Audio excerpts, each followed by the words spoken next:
Uh-huh. Uh-huh. What's going on, folks? It's Moji, the king of the north. I'm here with my main man, Tony T, Teflon TV. It's the bareback barbarians, baby. You know what it is.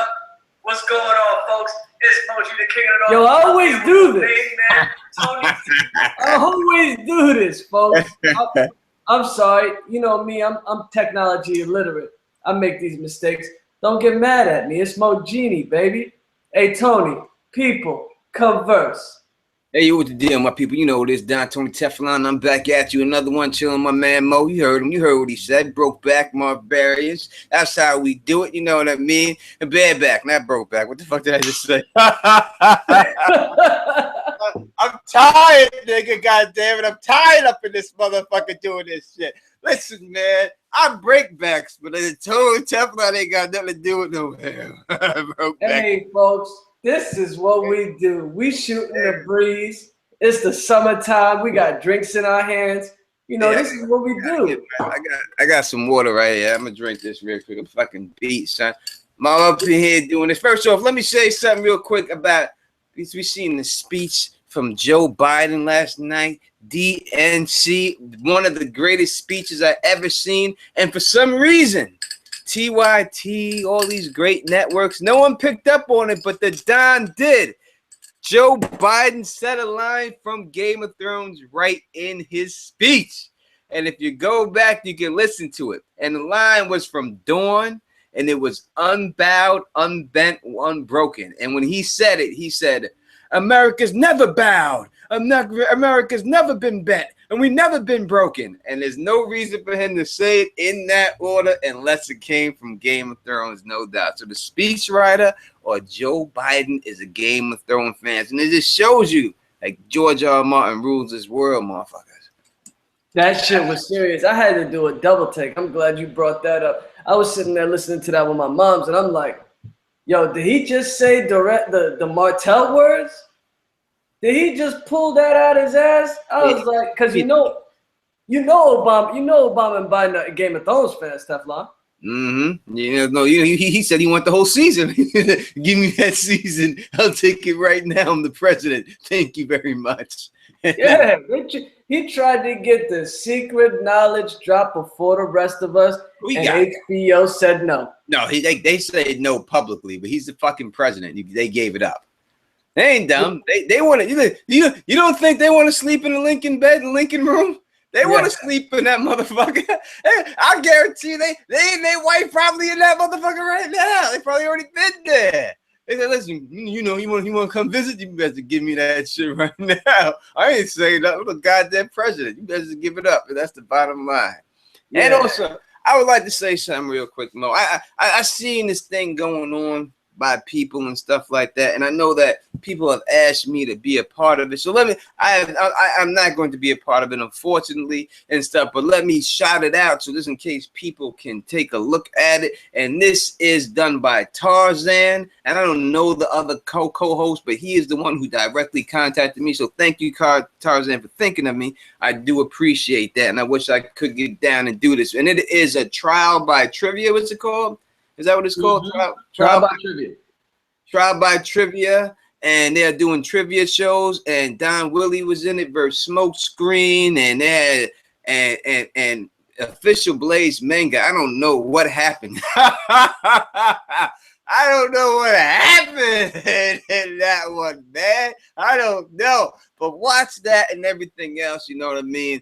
And thank you for inviting me on that, Tarzan. But the bottom line is I'm the motherfucking Don. I ain't going through no ranks. I'm the fucking champ. And I'm only way I would be in that is I would have to face Aziz. I would have to have a piece of Aziz's ass. If you want Tony Teflon to Don, you got to bring Preston Jacobs or Aziz's ass up in there to get with me. That's the only way I can rock it, baby. You know what I mean? No disrespect to anybody else, but I'm the motherfucking Don, baby. That's the only way I can get D with that. You know what I mean? But please go check that out. It's a good time, man. I enjoy watching it. You dealing with champions, folks. You dealing with nothing but winners. You ain't gonna have Teflon in a line for that. Teflon is the line, folks. Yeah, no doubt about it, man. I'm in the finals. I get to buy to the final, son, because my knowledge is there. I ain't going through the ranks. I ain't being ranked. What rank am I getting? And how are these ranks seeded? What seed would I be? I have to be a high seed, so I'm saying you got to put me there. I can't go through the first round. I ain't going through the Elite 8 or the Sweet 16, the Final 4. No, I'm in the final dance. Bring me those people. All joking aside, though, Tribal Trivia, Tarzan, cool dude. I was on there with him, Johnny the Irish Rawling, and Kyle a couple weeks back. I didn't even get through to the rankings, Teflon. I had to get in a Saturday afternoon and have at least 5 questions right before I even got ranked in the top 20, and I didn't make it, Teflon. So don't feel to earn your spot. They put you in the wild card bracket, the 1 round playoff, man. The 1 card playoff round, and they didn't even give me some half easy questions. Oh God! Actor's name. Oh, Are you serious? I don't know that man's name. Save those type of questions for the finals. Give me something that I know. Give me something that I can play with. Yeah, listen. I heard a couple of a couple of their questions. It's tough. Listen, go watch the show. Please watch the show if you haven't. Couple of their questions is tough and stuff like that. You know what I mean? They bounce from the show to the book. You know what I mean? A little bit too jumpy there. I don't know. I wish it would just be the show or the book. Back and forth, and messes with my brain, man. It messes with my brain when you do that. I got this. I try to stay focused on one thing. You know what I mean? But it's hard. They get asked really good questions, pretty hard questions and stuff like that. But nothing that I have seen on there, in all honesty, that Tony Teflon and Don couldn't have answered. You know what I mean? Maybe 1 or 2, but that's about it. You know what I mean? So it's a great show. I think they're doing a good job at it, and people should support them, support the channel, and it's for like a good cause. I think he's donating the money to some type of organization for dogs and stuff like that. So please, I mean, why not give the man the thumbs up and the view and a watch and stuff like that? And if you want to see, I'm repping for Mo, and you want to see the Don, you know the rules. That's the bottom line, man. Or I go on there with Mo as my partner, and we go on in face 2 people, like say history or radio Westeros or something like that. It's Macho Man Randy Savage and Hulk Hogan, ladies and gentlemen. That's what we do. We tag team. It's like the Mega Powers, man. The Mega Powers. When it comes to wrestling, you got to call the Don and Teflon, Tony Atlas. That's the way I go. You know what I mean? I power drive motherfuckers like Paul Orndorff, though. That's the way it comes down to it. Catch it. That's the way it goes. Yeah. Well, that's what it is. Well, you here with us, and we here with you. This is the Bad Back Show. We're talking predictions, ladies and gentlemen. We're talking Dawn, Marine, the whole set. We might even talk about a shy, Teflon. Yes, sir. So, drop your questions in the chat. We'll get to as many as we can. We got some time, ladies and gentlemen. Let me start up at the top. We got some doozies up in here. The first one, shout out to Brendan. Good man. Always here on a Thursday. Yes, sir.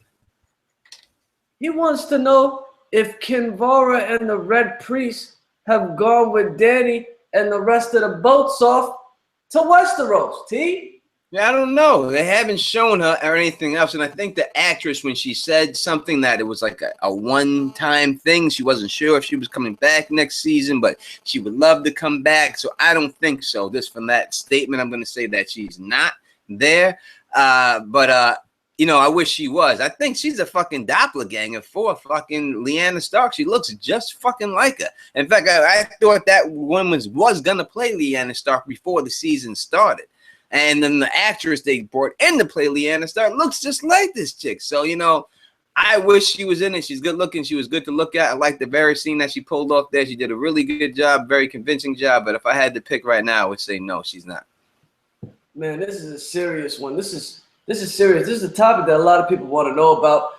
Kinvara's sexy ass was all up in Varys' wet dreams. She caught him, man. She caught him thinking. He didn't know what was going on. She found out about his secrets. She found out about his beauty parts, Teflon, and he doesn't know what to do. Kinvara might know secrets that he might not want to put out there. She might be 400 years old like Melisandre. I can see something happen with her next season, man.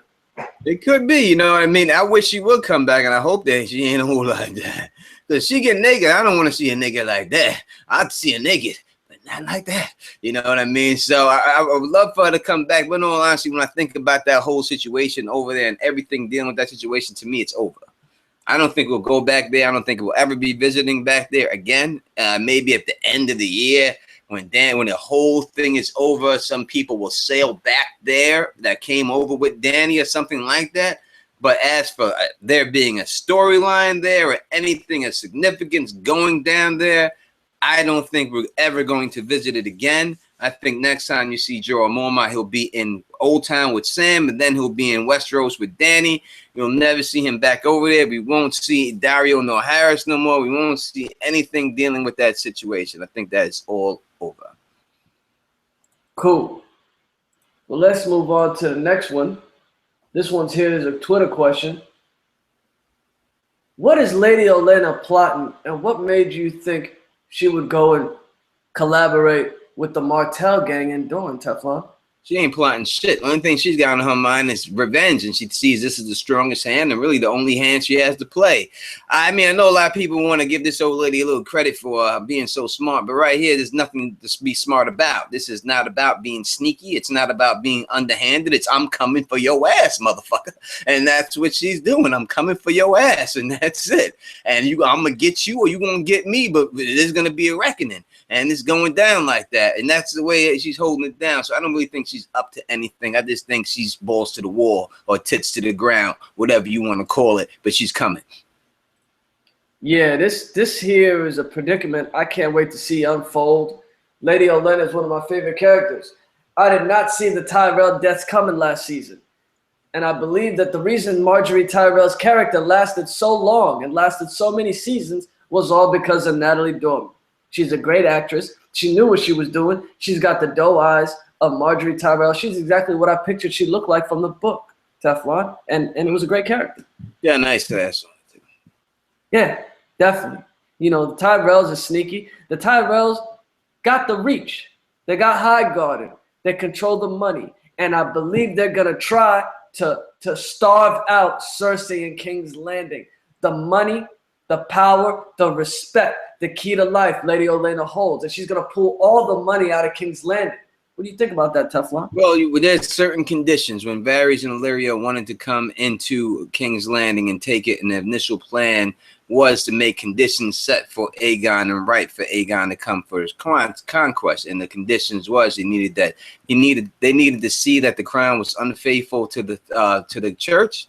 It had no faith, and they need the people to be starving. And those were two of the conditions that they definitely go. And then we see the chapter, Elaine chapter, where we see LittleFinger hoarding grain in the Vale. So we know that there's going to be a food shortage in the show, in the books. Whether they show it in the show or not, I don't know. Maybe you will see something like Cersei mentioning it in a letter, or saying something like, Qyburn will say something to her like, oh, the Tyrells are withholding grain or something like that. I don't think you'll see anything more than that. I think Dany's just going to touch down, and that's it. I don't even know if you'll see Lady Olenna again, to tell you. You may have seen the last of her. I don't know if she has a part to play anymore in this series.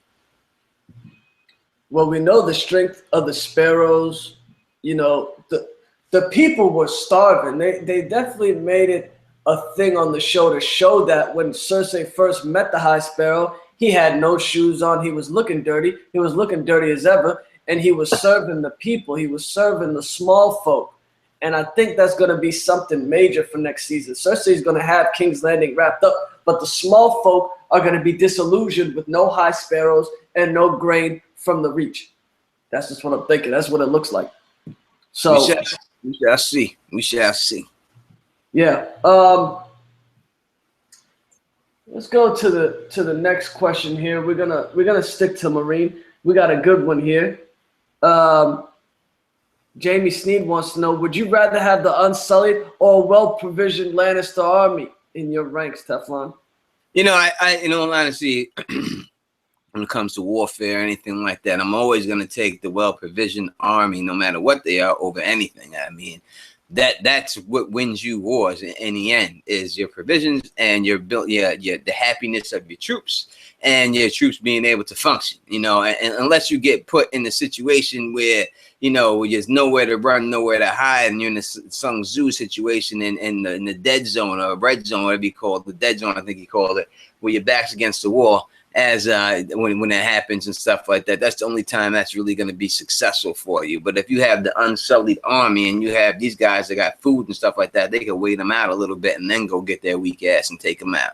And an unsullied has got this reputation of being a great warriors, and it's really just based off the one defense of the Dothraki, because they were able to hold off of the Dothraki charge with shields, you know what I mean? But we don't know what formation they were in when they did it. Maybe they were in a square box formation, and that's why the Dothraki horses just ran around them, and it really didn't crash into them like that, and that's why they were able to defend it. So maybe it was more of the tactics more than the toughness of the unsullied. And the unsullied, it's because you get your dick chopped off and you're not supposed to feel pain, supposed to make you such great warrior. I don't know about that. Y'all seen them get taken out by the harpies, by these chicks getting shit, you know, getting taken out by hit holes. You know what I mean? So you know, they've never been that impressive to me. Yeah, in my opinion, I would always take a well-provisioned army, but Jamie, I don't think the Lannisters are a well-provisioned army anymore. They fought in the War of the Five Kings. They fought in the Siege of River Run, even though it wasn't a siege. They still had to march days and nights to get from King's Landing to River Run. In my opinion, the Lannisters aren't the type of army that they were from season 2 or 1. I think he's asking in general, right? Which would you rather have? If you could have a well-provisioned, if the Lannister army was well-provisioned, would you rather take them or take Unsullied? Oh, yeah, if they're fresh off the boat, fully refreshed mana and everything, then yeah, most definitely. And honestly, a lot of people want to see what the Unsullied can do in open warfare. We haven't seen much. You know what I mean? The only time Barristan says they were here, they got to form up. They got to form up. That's it. They have formations. That's when they're effective. So I don't really think it's them. I think it's the formations that they form up in more than them themselves. Their techniques are what makes them good fighters more than them themselves. It's because they take some shit that they can't feel pain. You don't got to feel pain to die. You can just drop. You could drop with a smile on your face, but you're still going to drop. You know what I mean? That's what it is. You know, people get shot in the face. They don't feel that shit. They just drop. You know what I'm saying? So that's the way it be. It ain't about that feeling that pain. Unless you're a pit fight, I could see that helping you out there. You know what I mean? But in a battlefield, you think that ain't gonna help you out there. Yeah, and the Unsullied were getting their asses kicked in street combat, guerrilla warfare by the Harpies and Marine. They aren't tested. They're not meant to be fighting in small quarters. That's why Barristan, Selmy, and Grey Worm got their asses kicked, even though, you know, one of them got out of there. But yeah, that's not them. I still hate that scene. I hated that scene when I seen it, and I hate that scene to this day because I just think that the way the scene played out, you know, the way the scene played out, and you have Grey Worm going for that last lunge, and then Barristan dropping and putting his arm on or whatever it was. Grey Worm should die the way it's. He should have been the one to die, not Barristan. Barristan should have lived that way. The way it was set up and the way it ended like Barristan was going to be the one to live and Grey Worm was going to be the one to die. And they should have went out like that. Barristan didn't deserve to go out getting killed by some fucking harpies. Now, these ain't fighters or great. They're fucking harpies. That's like Luke Skywalker getting killed by a fucking droid. It ain't supposed to happen, man. You know, that shit don't go down. This is Barristan fucking sell me. I want to see, you know, it's like the Brandon Blackfish getting killed off screen. It's some dumb shit like that. If you want to see it, if he's got to go out, make the fight scene at least as good as when they came and took Marine in the first place. That was a decent little fight scene. At least make it look like that. Make him kick a lot of ass, and then someone get him in their Achilles or something. And he drops it. You know, make it like that. Not the way they have it. It's like this was whack. This is the thing, man. This is what I want to talk to you about. You know, and I've noticed this for so many years now on this show. D&D killed off older, wiser battle-hardened commanders. They killed off Blackfish when he's not dead in the books. They killed off Barristan Selmy when he's not dead in the books. They killed off Stannis. He's not dead in the books. Like, I could rip it off and tell you how many characters they killed. You killed Roose off. You killed off Roose Bolton. They took out all these guys, you know, and I would have to say that must mean that in the end they took out Doran Martell. It would have to mean that in the end that they just must not matter in the final fight and final battle. They must not matter. The people that are in the show are in there for a reason. They're in there because whatever they do or whatever's going, they can't be changed.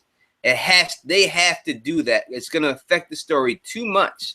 They have to have these people. That's why people that hate these sand snakes all they want. They're there for a reason. Now, whether it was for this chick to kill Doran Martell, and that's why he was there, I think they could have had any sand snake do that. So I think it's something else. Something big still got to happen with them for them to be in there. They're going to die. Don't get me wrong. They're going to die. But something big still has to happen with them. And that's why they were casted. It wasn't just for what we've seen so far, the kiss Bron and bad pussy shit. It's something else going on there with them that they have to have them in the show. So we shall see what goes on with that. Yeah, that's going to be real interesting. I can't wait to see how that plays out. Out of all the old commanders that have perished, I think Barristan Selmy would have been the most useful for these future seasons, helping Dany settle King's Landing. You know, so and the whole thing. I don't even know in the books if he's gonna make it that far. He may die in the Battle of Fire. Actually, in the books, he may get caught out there leading the charge. He is in the books. He may die in this initial charge, you know, and lead. And it seems like he's going to. Obviously, what happened in the show, but that's more dramatic. You know what I mean? If he's gonna go out, let him go out like that. You don't let him get killed like Omar got killed like that. You don't do that shit, man. You don't do that shit. I hate when they do that shit, man. It don't matter the show. Every show I love, when they do that shit to a character like that, it's stupid to me. Omar shit was this. I mean, I'm gonna spoil people, but that was disgusting. That was one of the worst things I ever seen for a great show. I was so disappointed with that shit. Disgusting. How the hell you gonna kill Omar like that? Spoilers, folks, but it just kills us.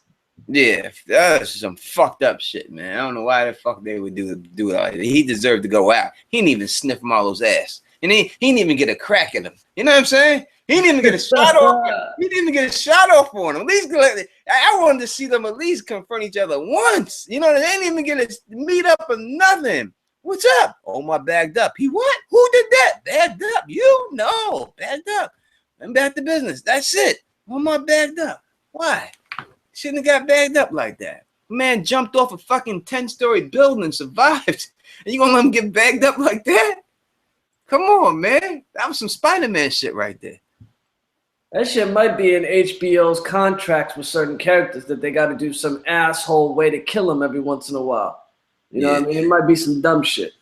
Could be. Well, let's get back to the Q&A. You know, you could be anywhere in the world, but you're here with us. Indeed. We got the viewer count growing. You know what I mean? That's what it is, folks. We're glad to be here. Indeed. We got one here from Mark Klowski. Sorry if I butchered that. You know, I'm from the East Coast. I don't know how to put my Z's and my W's out right. You know what I'm saying? Mark says, do you think the Winds of Winter will drop before Christmas this year, Teflon? I thought it would already drop this. I got it still. I thought it already would have been out. So that's a weird prediction. People are trying to say you got that wrong. I don't think I really got it wrong. I predicted that it'd be out around January, February, and then George released a statement saying it was supposed to be out around January, February, but he couldn't get it out because he was late. So I think I was right. George just backed up. So I prediction, if he would have been on schedule, my prediction would have been right. It's his fault that he wasn't on schedule, you know what I mean? So that was the due date, and that's what I predicted, and that's what I think it should have happened. So I'm going to still say yes. It comes. Only thing that gives me pause, I know I just seen on Amazon this big hardcover book he's got coming out for like $60. It's like, I don't know if it's a cartoon or is up in there, a comic book and whatever it is. I think that may be something like that. I don't like it. I don't think a lot of artists or anyone in the music business or writing business like to compete with each other, with themselves. When they put something out, they always give it time to breathe. So when that comes out, I don't know. It'll be a couple of months then, because you bring out Wun WUn, it's just going to kill the sales for that other book. So that would be the only thing that leaves me pause to think that it's not. But I'm just going to say yes because I always said yes. So I'm just going to keep hoping that we get it. We need it. Fucking need. I really now it's to the point, and where I need the book. You know what I mean? I really do now. Now you got to give me the book now. It's too much now. I need the book. That's it has to come out. It has to be given to the people, man. We waiting on this book like the Holy Bible out here. You know what I'm saying? I need the book. I need to read this book. I need to see it because I'm at a point where all my stuff is done almost. You know what I mean? Like a lot of stuff that there's nothing people can really say to me that's gonna shock me from any of these books. I think I really got it down. I don't think anyone can come up with anything I haven't heard that's realistic to come true. Anyone can come up with something that just nothing. But I don't think anyone can come up with something that I haven't thought of, or I haven't heard already that's there. And the only way that's gonna happen is if the new book comes out and open up some new questions. So that's why I really need the book and stuff like that. But I just want the book. It's going to open up some new questions. It's going to open up some new theories. It's going to be something the folks need. Because we ain't getting out of the book after that until 10 more years. You know what I mean? So, and that's it. So we got to get this shit out. And he still got Dunkin' Eggs things. I want to read that too. I want him to get that Fire and Blood book out. And the Fire and Blood book to me is the last thing he could do. If he never came out with that book, I wouldn't need it. I really wouldn't. I really wouldn't need that book. I'd rather have the Song of Ice and Fire, Dunkin' Egg stories before I have that other book. If he can only do 2, I'll take those. Give me those, and I don't need the Targaryen history. I don't need that. That should be the last thing of all. I need to know if Stannis wins the Battle of Ice. He does. Watch my video. I mean, your theory is a beautiful thing. That's just like a beautiful mind, folks. It's got us thinking and moving every single way. We got Stannis with the Umbers, with Crow's Foot Umbers, Heartbane. They got the river with the ice, and the Manderly's gonna trip up and get the phrase from behind. It's all good. That theory's legitimate. But I need it from GRM's words, man. I hear you. I did like that video I did a long time ago. But if you want to watch someone who read something, or someone who really went through it and broke it down, go to Brendan B. Fish. He did an excellent job breaking it down. I think he may have a video on it with a history of Westeros. They did a really good job breaking down the whole entire thing on video. I just did my thing on it and why I think these things are going to happen using certain things. But they did like a 2-3 hour episode on it. So I would definitely check it out. And he's got definitely good writings on it and all that if you want to get a more in-depth look. But I can't see any way possible for Stannis Baratheon to lose that Battle of Ice. I just don't see it's not set up for him to lose. It's set up for him to win, and he is going to win. And that's the bottom line. I just think they cut it out of the show because they need Jon Snow to be the hero. At this point in the show, in the books, Jon Snow is still inside Ghost. They can't have him inside Ghost all that time in the show. Kit Harington's the star of the show, so they cut off Stannis and gave Jon Stannis' parts. Yeah, I mean, that bastard. Imagine if that Battle of the Bastards had Stannis Baratheon in it. It wouldn't have. I love Stannis, but it just wouldn't have had the same effect. It wouldn't have had the same effect. I mean, couldn't they have let Stannis win like a teeny tiny battle, and then Ramsey retreats back into Winterfell with the rest of the army that didn't get slaughtered? You know what I mean? And then the major Battle of Ice and Fire happens with Jon as the main commander. They could have done that. I would have rather had it done like that, but then they would have, because it's Stannis, but Stannis overpowers Jon Snow, and there's no way for Jon Snow to ever not take Stannis's, not bend to Stannis's will. There's no way for them to show that ever. You know what I mean? And it needs to be, Jon needs to be the king of the North, the king. And you're not the king of the North. If Stannis is there, you're not the king of the North unless he says so. That's bad, and that's the bottom line. I saw Stannis get stabbed, and that's it. You know what I mean? So it just wouldn't have been as dramatic and if Stannis was there. But I would have loved them to have at least the ice scene, have the charge and all everything else, and had Stannis win that like he's going to, and then pass it off. But how you pass it off to Jon from there, you have to get Stannis out the equation. You know what I mean? And that's why they did it. Yeah. Yeah. We'll come back. We'll talk a little bit more about the North in a bit, folks. Let me finish up a lot of the questions y'all got. Y'all got some doozies up in here. We got some good ones. Here's one from David Adams. Shout out to David, holding down the chat. If Arya is going to be the Queen of Dawn, will she be there in season 7? Who will she interact with when she's there, Teflon? This is right. It is my theory that Arya Stark is going to be the Queen of Dawn, and she's going to sail the 7th season. I said this because I believe that all the Starks take after their wolves' names, and her name is Nymeria. Now we hear Arya Stark say that she is interested in seeing what's on the other side of the world, and we know that Nymeria also traveled. So it's a good possibility that she travels. But I'm still going to stick with it that I do think she's going to be the Sand Wolf, and when it's all said and done, and I think that's how it gets down. In the show, there's no men in Dawn left.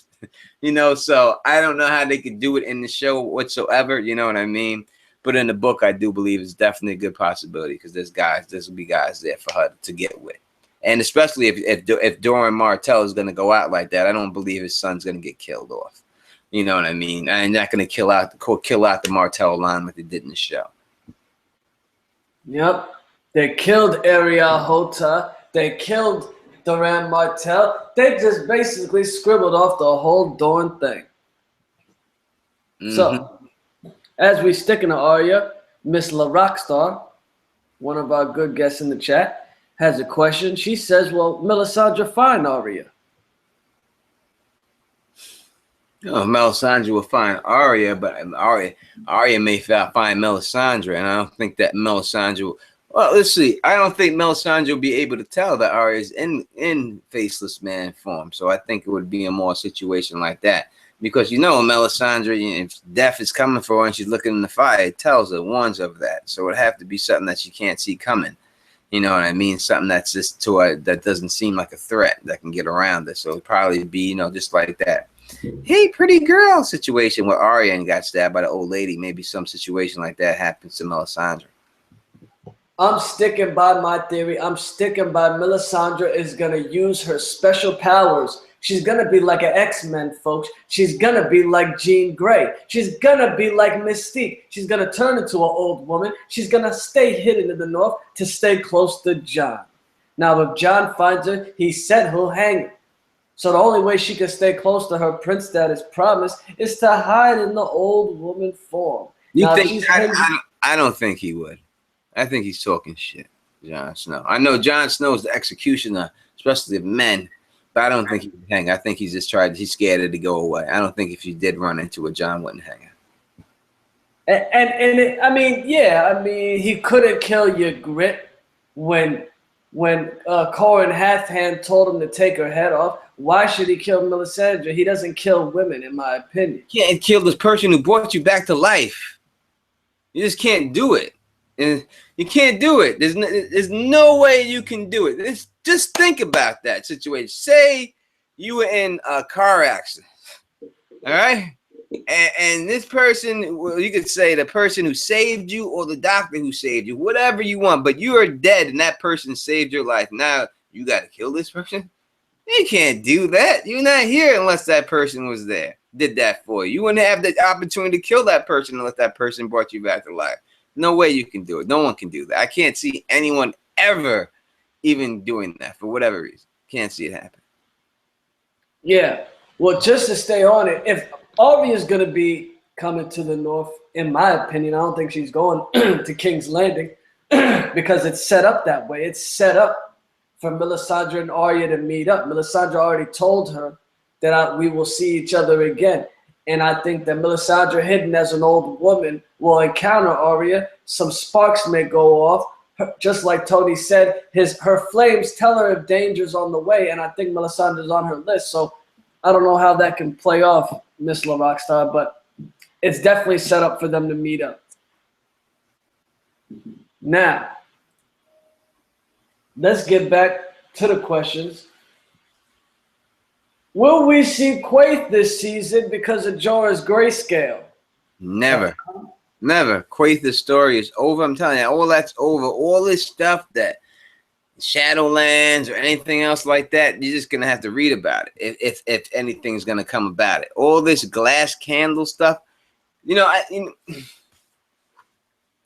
may get a glass candle situation with Sam.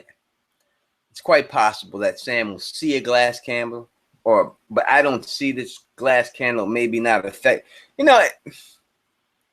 Somehow Sam got this glass candle, somehow was able to contact with Bran or something like that, and and some situation happened like that or something like that in the show. I can see him doing something like that, but I can't see Quaithe having the glass candle having anything to do with Dany ever again. Her story is revolves around Dany. Dany's already in Westeros. She's already over there. I don't think it's going to happen. I think it's a wrap. And the whole thing with Jorah's grayscale, he's going to get cured by Sam in Oldtown, not by Quaithe. The only person we've been able to see in this show that could cure grayscale or make it stop was Quaithe when they was in court and she was putting the paint on the back of the sailor Teflon. I understand. I understand what people are saying, and that's the reason why she was putting a little ass tattoo on the dude and all that situation. But I'm telling you, you ain't gonna see that chick. It's just not gonna happen. They're not gonna go back and visit that. Even if it went down like that in the books or something like that, it's not a good enough storyline. Why would if you're not gonna give Stannis his rightful due? Why are you gonna visit a chick you seen for 2 seconds, one season, one episode, and you're gonna you're gonna show that clip of this ass tattoo all of a sudden going down, and people are gonna remember that from way back then? No one's remembering that. They're not doing it. They're gonna give it to people that they want to be the stars, and Sam is the star. It's gonna go to Sam. Sam's the one who's gonna be. He's the smart guy. He's gonna be the one to do the cure. Why give it to Quaithe? They're not gonna do that. Yeah, I definitely see where you're going with that, because it's hard to go back to characters that the audience hasn't seen in a while. Book readers will know who Quaithe is, but will other people realize who Quaithe was season 1? I don't know. No. Even if they showed a clip of her, they'll be like, oh, what'd she do again? Because what did she do? It wasn't like she did something special in the episode. You know what I mean? It wasn't like she did something to make you remember. You only remember because she had that fucking mask on her face. And that's it. She didn't do anything else. She didn't touch the dragon egg and lick it or do something that would make you remember her. She did nothing. All she had was a fucking mask. She said a couple of words to Daenerys and it was over. Yeah, it looks like Sam is set up to be the healer in this. The next question here has to do something with that. Eli asks us, we got the hint of the Oldtown scene that Sam would need to discuss his circumstances with the Archmaester. Are we going to see Marwyn? And is this the possibilities? So as I said, we may see the candle, and if we see the candle, then they have no reason not to put a guy in there named Marwyn. Well, why not? They have no reason. They already say he's gonna be the Archmaester. Why not just put a guy in there named Marwyn that's sucking on a leaf, and that's it. Why not do that? You know what I'm saying? So I would say yes if I had to pick, and it's gonna be good to see him. But I don't know how much of him of the book him you're gonna see in the show. But it'll be there. I think you're gonna see him Marwyn. I can see them doing exactly what they did with the elder brother in the Riverlands. They won't give us the speech, but they'll give us a little taste, ladies and gentlemen. They won't give us the glass candle, but they'll give us a taste, ladies and gentlemen. You know what I'm saying, Teflon? Yeah, no doubt. What are they gonna do? Marwyn's supposed to be running off to see Daenerys. Is they gonna make him run off to Westeros now? And go do that? I don't think they're gonna go that far with it. So maybe he's there. He says a couple of words or something like that, and that's how Sam sees the glass candle. I wish they did the whole Faisal Cement storyline. They did the whole thing like they're supposed to, but I just don't see them going through that whole situation like that. I just think it's going to be a Euron Greyjoy situation with them there, and they're just going to have to escape, and that's it. Yeah, and while we're talking about Sam, I feel like You believe he's going to be the one to cure grayscale. I believe he's going to be the one to take all the Valyrian steel metal that they got, that they give to the maesters when they forge their link, and he's going to steal it from the Citadel, use it for some arrowheads or some swords, Teflon, some Valyrian steel laying around at the Citadel. It sounds good. It really would have to be able to reforge it. It would have to be someone who knows how to reforge Valyrian steel. That would be a good way to bring Gendry back in, because he'd be the one to do it. But I don't know how many swords you need to beat these White Walkers. How many White Walkers are there, in all honesty, that they're showing in the show? Not that many. I think they showed the most is 13 that they showed at one time. So Craster had 99 sons. Yeah, but I don't know. I don't know if they are going to do that. You know what I mean? If they're doing that, if they're going to have 99 of them, you know what I mean? There, I don't know if it's going. I wish they did have 99 White Walker battle. I don't know if they're going to show that many. Maybe 20 the most. You know what I mean? Or maybe and listen, we know what's going to happen in the end. It's going to come down to a duel between Jon Snow and Night's King. The other people aren't a factor, regardless. You know what I mean? It's coming down to those two dueling it out. That's the bottom line. I got 99 problems, but a White Walker ain't one, ladies and gentlemen. They ain't no threat to White Walkers, man. Come on. Just fly in the sky with dragons and shoot fire on them, and that's it. It's not really that hard to beat these guys. They got to have an ice dragon to be a threat. It's going to be like Darth Vader and Luke Skywalker having the battle on top of the cesspit. Just in the Death Star, ladies and gentlemen. That pew, pew, pew. There's no doubt about it. It's going down just like that with Jon Snow. And that's why they kept that guy as a Night's King, and he's the good swordsman. The reason why they made that guy a really good swordsman, the guy who played Arthur Dayne, they made him the Night's King. There's a reason why, because they need some sword skills for a reason. That's what's going to happen. That dude, that Night's King, when they were running up on Bran at the cave, when he went over his shoulder for his sword, that thing looked like a hockey stick. And he looked like Casey Jones from the Teenage Mutant Ninja Turtles, Teflon. Yeah, I wish they would show more action of it. It's got him slicing one thing with it. I wish they would have showed him wield it and show a little bit of his combat skills. You know what I mean? That's what I would hope they show with this Night's King. Eventually, this guy let him really actually fighting some people and stuff like that. You know what I mean? And getting in the fray. And we can see exactly how nice he is. Yeah. Yeah, we definitely going to see some nice movement from the North. The North is set up beautifully, and that's what the Winds of Winter are. We talked about that last week. Make sure if you didn't see last week's episode, the prediction series, we talked about the Riverlands. We talked about a lot of things. Make sure you catch that. Back to the Q&A. We got some good ones here. We're talking all things Marine and Dorne, and anything we feel like shooting the breeze with. No doubt. Teflon, we heard Arya saying she wants to know what's west of Westeros in one of the last episodes. Do you think we'll get any new lands, possibly a Shy? No. Not in the show, no. There's a reason why they shorten the episodes, they shorten the season and stuff like that, because it's over. They always knew it was over. It should have been over this season coming up. Should be the last season. And that's the way it should be. And they're just stretching this last season into 2 seasons. People want to call it that, but this is the last season. And this is it. You know what I mean? And that's the way they planned it. And that's the way they always plan it. And that's the way it's going down. And they haven't changed it. All they did was just take this one season, chop it in half. But it's 1 season left. And that's it. So, no, not at all. Well, when we see this happening with the shortened episodes, we basically know Dany's just, what is she doing? She going to hit the beaches of Normandy? She going to come in like the U.S. hitting the beaches of Normandy, World War II, just come into the Battle of Blackwater and just do the business, Teflon? Well, you see Tyrion, you got the line, Tyrion, welcome home, my queen. Where's this home that he's talking about? Have they made it all the way to King's Landing at that time when Tyrion says that? Have they just touched their feet on Westeros and that's her home and Dawn, no matter where she is? And so it all depends how it goes down like that, you know what I mean? But I don't really see her confronting Cersei and there being a fight there. I just think she's going to go, Cersei's going to hear about what's going on. You see that dragon fly over King's Landing. We've seen that clip a couple of times now. We're going to see that clip. And once that clip happens, I think Cersei's going to know the writing on the wall, and she's out, burn down the city and go. Alicia Kingston, shout out. She says she thinks they're talking about Dragonstone. We talked about this last episode. It is so beautifully set up for her to bum rush into Dragonstone. That is their ancestral home, their ancestral castle. It's got a dragon pit, ladies and gentlemen. It's got a spot where dragons get to lay. Yeah, they should use Dragonstone. It seems like from the clips that one of those places could be Dragonstone. So I'm looking forward. Hopefully it is Dragonstone there.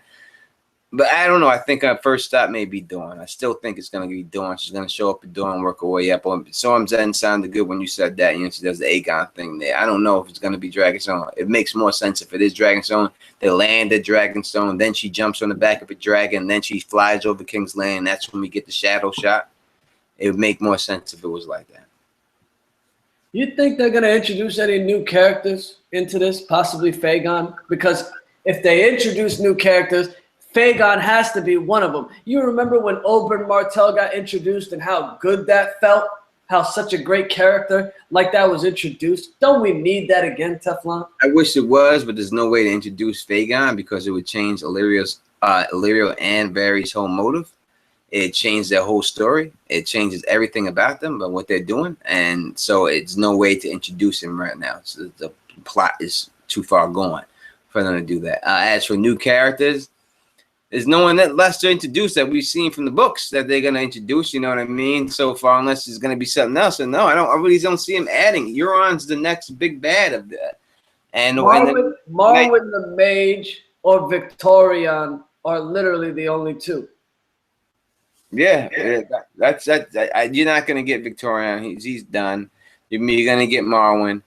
You may get, I don't know, but that's all I can see really going down. You know what I mean? I can't see a lot happening going on there. So no, I don't think we're going to get a lot at all. Well, this is the last 2 seasons. It looks like the end game.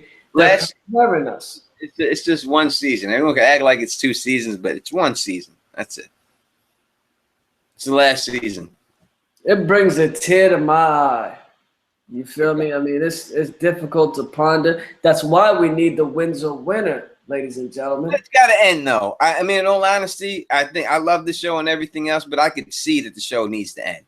You know, I could see it, that it shouldn't go on. Yeah, I could see from the writing and the episodes that they're putting out there and stuff like that, they're only knocking out the park, you know, 25% of the time out of all 10 episodes. You know, they're getting 3-4 of them good, you know what I mean? And not even 50% I would give them. Of all the episodes being great this year, so it's over. It's got to go right now, and that's the bottom line. You can do a movie, you can do something like that, but the TV show itself has to end. It's time.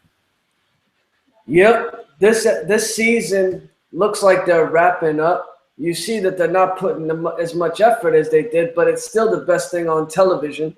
There's nothing that was better than season 6, in my opinion, Teflon. You put it up there as your top season. For the last 6, right? I wouldn't put it top of all time. It's top 2, I would say, without a doubt. You know what I mean? I'll put it in 2, but it would have to be. I give it top 2 season. It was a good season. It was a really good season, exceptionally good season. I liked everything about it, just about. As I said, I'm not a big Greyjoy fan, so the King's Move didn't disappoint me as much as it disappointed everybody else that is a Greyjoy fan. I was disappointed with the Stannis situation. So I already had my disappointment there. But no, you could tell when certain shows, you know, ran their course, and certain shows, even The Wire, you know, you could tell that it was time for The Wire to go when it went.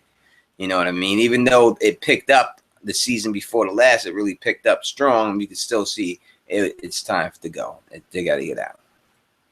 That's funny that we're talking about shows like this, The Wire. Me and Philly on Philly's show that he had earlier today, Phil the Issues guy, he's awesome, awesome friend. He was talking about the way they ended The Sopranos, and I can't have them ending Game of Thrones the way they ended The Sopranos. I don't want no mystery. I don't want no questions, Teflon. I think they planned on doing a movie with The Sopranos. I really do. I really think that's why it ended like that. I think that they really wanted to come back with a movie with it. And something must have happened that the movie could not get done for whatever reason. And I think that was the real reason. I can't see him any other way ending it like that. It just doesn't make no sense. And I'll tell someone an interesting fact that I realized about The Sopranos. I don't know if anyone else has, but I think everyone in Tony's crew, except for one person, Tony's the one who killed them. You got a theory that Tony killed everybody in his crew? Did. If you look back at it, if you look at everyone, look at all the people in his crew and how they died. It's him. He killed them all. It's Tony. Tony's the fucking... He killed Pussy. Yep. He killed Christopher. Yep. He killed everyone. I don't know if he killed Bobby. He killed Bobby Block is the only one. Is the only one he didn't kill himself. He's the one who got, because he married his sister, so he didn't have a reason to kill him. But he killed his cousin that came out of jail. That guy, he sprayed the raid in his eyes and he strangled him to death. The other guy, he killed everyone. And then the other guy got killed by Janice, who tried to assault her. That guy, obviously that was it. But if you look at that guy, really, I don't count as one of Tony's crew members. You know, if you look at his main crew people, it was Tony that killed them all. He was the one killing his own people. No other people got to them. No one else got to him or nothing. It was always him. He was taking his own dudes out. Yeah, and the gay guy, Vito was a capo in one of his other crews, but killed him. But was it? I mean, Vito. I don't really look at Vito as one. I mean, he had to go. Vito wasn't part of his direct crew. Yeah, I had to say. I guess he was. That's why he got beat down with the bat. You know what I mean? Yeah, I think so.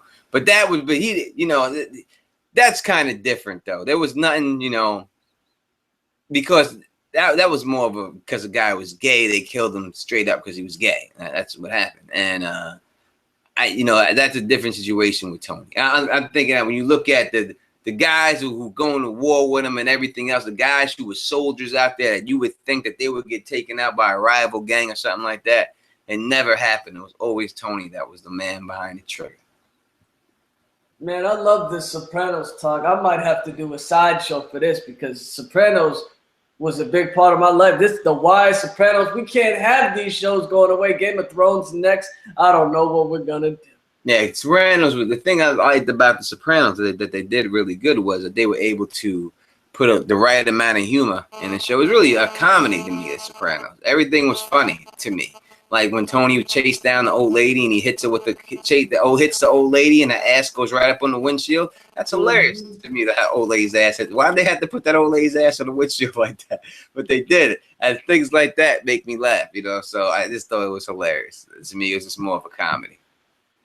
Folks, if you like me and Teflon shooting the breeze about the Sopranos, write it down in the comments. We might do a special show for you because this is what we do.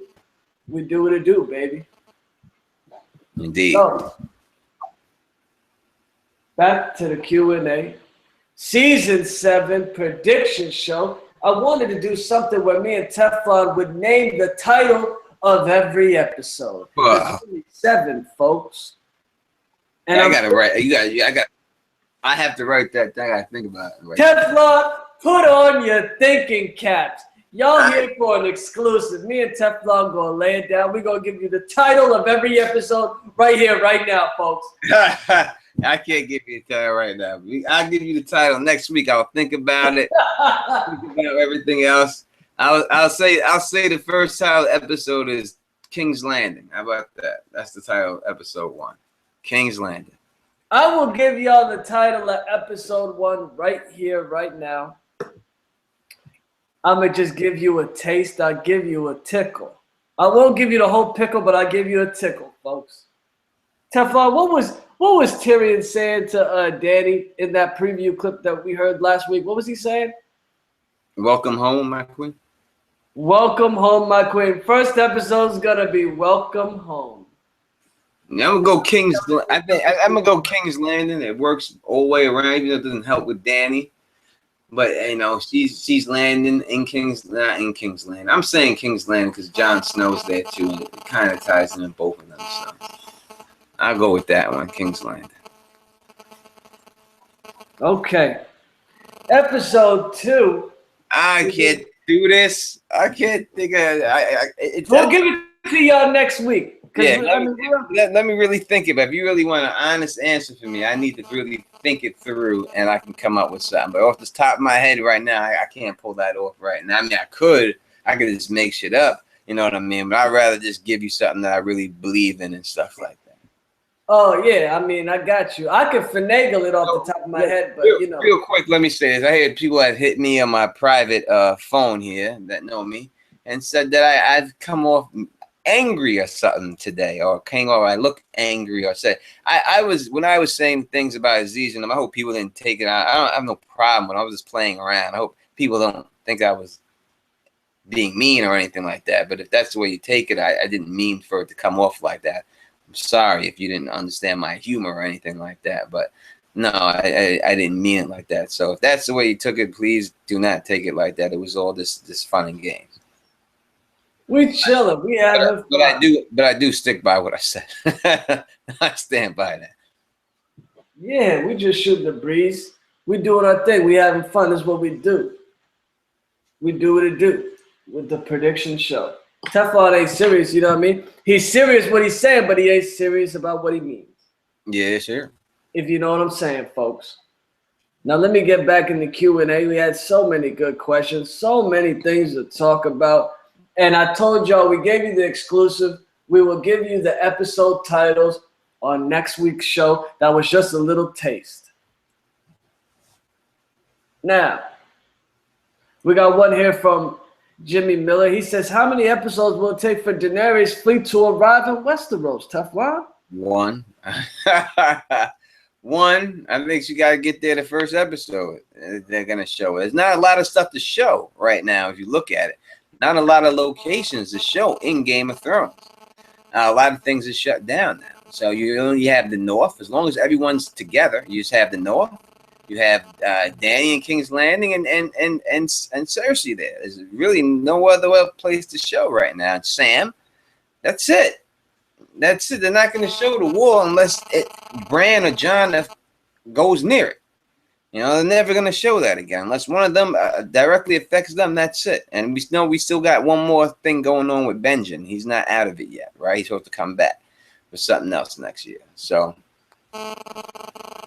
yeah, I don't think it'll take her that long. You see how people thought that Euron was going to finish the Iron Fleet within one episode. They didn't even have trees on Pike for him to build the ships when he said, let's build 1,000 ships. How the hell's Dany going to get to King's Landing in a millisecond? I don't know. I mean, it's possible. It's doable. They didn't even show Euron again after that. Yeah, that was it for him. Bye. That was it. That was it. They gave us the King's Mute and they was out. Bye. You know what I mean? And with Dany, I can see the first episode, like I said, the title's going to be Welcome Home, and her just sitting at the top of a ship, looking out from the crow's nest. It sounds good. It's a good title. I could see that going down and stuff like that. You know, no doubt about it. Yeah, so just like Teflon says, it probably won't take her no more than an episode. I think that episode 3 will be called Harrenhal. See, the thing about the cursed castle that is Harrenhal, it was given to Janos Slynt. Well, wait. When did they start the Tower of Joy? Episode 2? Nah, it was probably. I think it was when they gave us the first clip. Yeah, the first clip the first clip of Bran jumping back into time. That was episode 3. All right, in 3 they did that. They started it off. Yeah, so it'll probably be around that same time. The whole thing about the Harrenhal situation is that I just wish they'd do the whole shit. I want to see the whole fucking turn. I just wish they show Bran in the episode. He just sits back in the shit, his eyes roll back to the head, and the whole episode is just no new people, all old people, new cast members, and they do the whole tourney of Harrenhal, everything point blank. I wish it would go down like that. If it did that, it had a chance to be one of the greatest episodes of all time in Game of Thrones history. Oh, man. My toes is tingling just thinking about it. We talking about Harrenhal, ladies and gentlemen. That's why we showed the new location filming scenes that they had at the Watchers on the Wall website. They're going to do the tourney of Harrenhal, the Night of the Laughing Tree. We're gonna get Lyanna Stark when she was younger, when she first met Rhaegar. We're gonna get all the juicy details.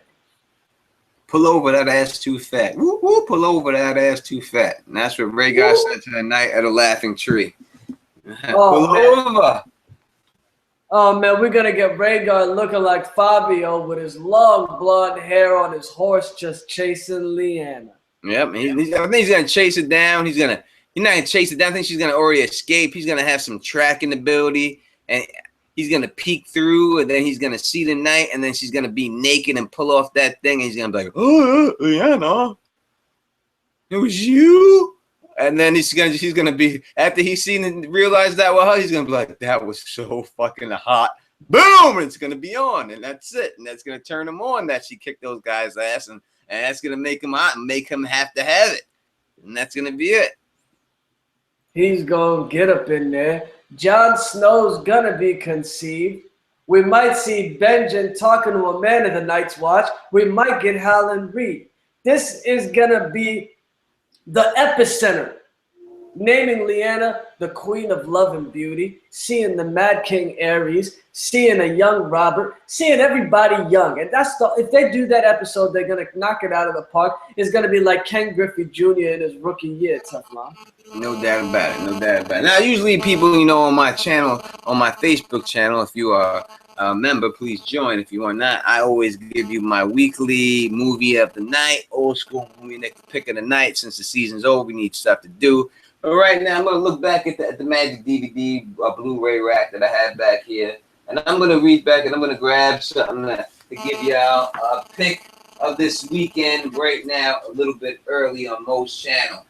We're going to go with, for Game of Thrones fans, the motherfucking Black Knight. Now, this is not a movie classic. It's not even a great movie. But it will make you laugh. And it is funny. So I would say, watch Martin Lawrence in The Black Motherfucking Knight if you haven't. Even if you have, watch it again. Because it's a good fucking movie. As I said, it's not a great movie. It's not going to win an Oscar or anything else. But you like Game of Thrones, you like funny shit like that. I think this, it reminds me of me. I think how I would be if I was back there. I think I'd be acting like that. And you know what I mean? So I like that movie. So give that movie a check. Well, that is one of my funniest movies I've seen but I haven't seen it in a while. That's the funny thing. It's funny that you brought that up. I watched that movie with my little cousin summer of 2010 or some shit. Joke was funny. If you haven't seen it, go check it out. No doubt. That's a funny fucking movie. That movie, I watched that movie the other day, and I watched fucking Major Payne the other day. Oh, man, Major Payne's a classic. I remember one time I went to Blockbuster and just went to the whole comedy section and ripped it out and took the whole thing. That's what you do, man. I miss Blockbuster. I miss going to Blockbuster and running to the fucking wall and there'd be nothing behind it. Every one of them are fucking gone. And a new movie, like, what the fuck? Every fucking one gone? How is that possible? Fuck a goddamn Redbox. Kill Block. Netflix and Redbox just I don't know which one I would have. I think Redbox just killed every video store in the world. Redbox did. I think that just took out every video. But I think it was Netflix that specifically took out Blockbuster. It was both at the same time. They tag teamed Blockbuster. Redbox and Netflix started killing it at the exact same time, about 2010, 2011. And destroyed it. You couldn't walk anywhere in your neighborhood without seeing a Redbox, and all your friends are telling you to get Netflix for $7, man. It was like $14 to rent a VHS tape. To rent one, it was like $10 to rent it for a fucking night. And then you get an overcharge fee on that motherfucker. I remember fucking breaking those motherfuckers. Fuck your overdraft fee. I'm never going back again. The thing that Netflix will never have, though, it'll never have the geeky, nerdy guy at the video store that could tell you about every movie, and break it down for you. I miss those days. I remember walking in the Blockbuster, smelled like popcorn in that joint. Every time you walked in, you go to the video game section, you get your video game, you get your juicy gummy bears, and you get your movie at the same time, Teflon. Yeah, I had juice up here because I knew the people who owned the video store. So any video I wanted, when they came in, they used to hit me up and say, "Yo, son," and I was just coming in, and people used to be like, "Is it there?" And she'd be like, "No," and they walk out the store and she handed it to me.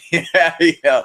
So I always got what I wanted. So I miss those times, you know. And I do miss seeing Charlene and them in there because that was the only time I really got a chance to associate with them. Now the business is closed. I don't get a chance to see them at all, and I really wish it was still open so I could see them. But I knew the writing was on the wall when she was selling out her stuff. And when she was getting rid of all the inventory, I seen it, and I seen people coming there gobbling shit up, and I was like, man, y'all just gonna have this shit for a little bit, and that's just gonna take up space, and that's it. I used to call up. I used to remember when a movie was sold out, everybody rented out the movie. I'd go into the section, the return section, to see if the people brought the movie back. There's so many good things, so many good memories. Yeah. Those are the days. And look at now you got, and then you came out with that red box, and they were giving you a movie for $1, DVD quality. How are you gonna compete with that? There's no competing with that. There's nothing you can do. You can't. There's nothing you can do versus that. The only way to compete with that if they were Blockbuster was to shut the store down and make it to a red box store. And just have the red box situation. They just came too late because they tried to do the Netflix shit, Blockbuster. They tried to jump on the bandwagon, but it was over. It was too late. It was. I remember when Blockbuster tried to jump on to send you movies in the mail. It was too late. That's an example of someone being too late, and Napster is an example of someone being too early. Because they had the MP3 shit locked up, Napster. They had the peer-to-peer sharing locked up back then. It was only them. That was it. But it was so regulated. They got shitted on so bad they had to bail out. And then the iPhone came out. iTunes came out and said, I'm taking over. And that was it. And that's what made the iPad blow up. That's what really saved the Apple computer company is really that. You know, that's what brought them back into the fold. Apple was about, their shares were plummeting before the thing came out. What is it? The iPod, right? iPod. It was the iPod. Their shares were plummeting. They were about to go bankrupt. They got money from Microsoft. Bill Gates gave them $100 million angel investment in like 1999 because they were going under. Steve Jobs used that money to produce the iPod, and boom, rejuvenated them. They locked down the MP3 market with iTunes. Yeah, they took it all over. They took it, and that's the whole thing. And Napster could have did it. You know what I mean? And they had it. I remember I still have the Napster MP3 player, the first one who ever came out. I have it. It's a big motherfucker. And I bought that, and I loved it. You know what I mean? But I thought that was going to be, they were going to win out in the end. I had my faith in Napster, but I didn't see that iPod just catching fire as it did, and it did catch fucking fire. Just dominated the market, and they were the only ones. Microsoft came too late. They came with the Zoom box. Yeah, Zoom. I got my daughters a Zoom and stuff like that. I tried to get on Zoom, but Zoom, it's too late. Too late. In life, it's all about timing. And no matter what field you're in or what you do or anything, it's all about timing. You have to hit it on the sweet spot. You can't be too late and you can't be too early. That's why you always hear artists. He was ahead of his time. Why? Because he wasn't appreciated when he came out. But later on, you realize how great that guy was. You know what I mean? That's a lot of things. That's not the right time for them. You have to hit at the right time. That's a very hard thing. Look at Big L. Big L is probably one of the greatest rappers of all time. He died. You know what I mean? If he didn't get shot up and get killed, Big L would have blew. He would have been bigger than all of them. There was no doubt right there with him, you know. But it just wasn't the right time for him. And when he came, if he would have just not got killed and came out with that shit a year later, he would have blew just like Big. He had the same fucking beat. He had the same beat. Big took that beat from him. And after he passed away and put that out, that would have been Big L's joint. He would have rocked with that. I remember when Jay-Z and Big L did that collaboration. It was the freestyle, and Jay-Z was on Big L's song. Jay-Z was the featured artist and Big L was the big artist. You know what I'm saying? That's the funny thing. You know, it Big was L hard like a metal pipe. Fuck a car. I pull bitches on a pedal bike. Big straight L. up and down.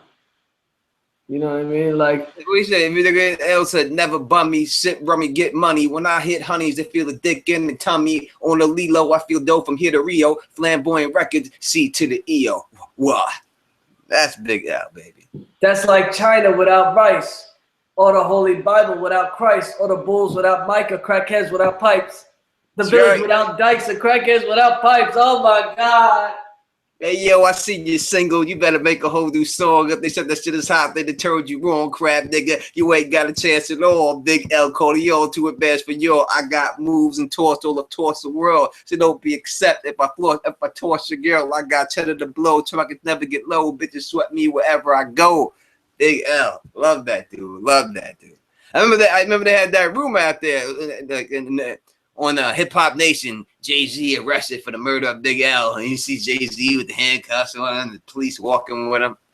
Nope, but it's just a rumor. I wish it was foul because they killed that dude and then dumped his body on the block he shot the video. Man, that's crazy. Well, we did everything we could. It's the bareback barbarians. We do what it do.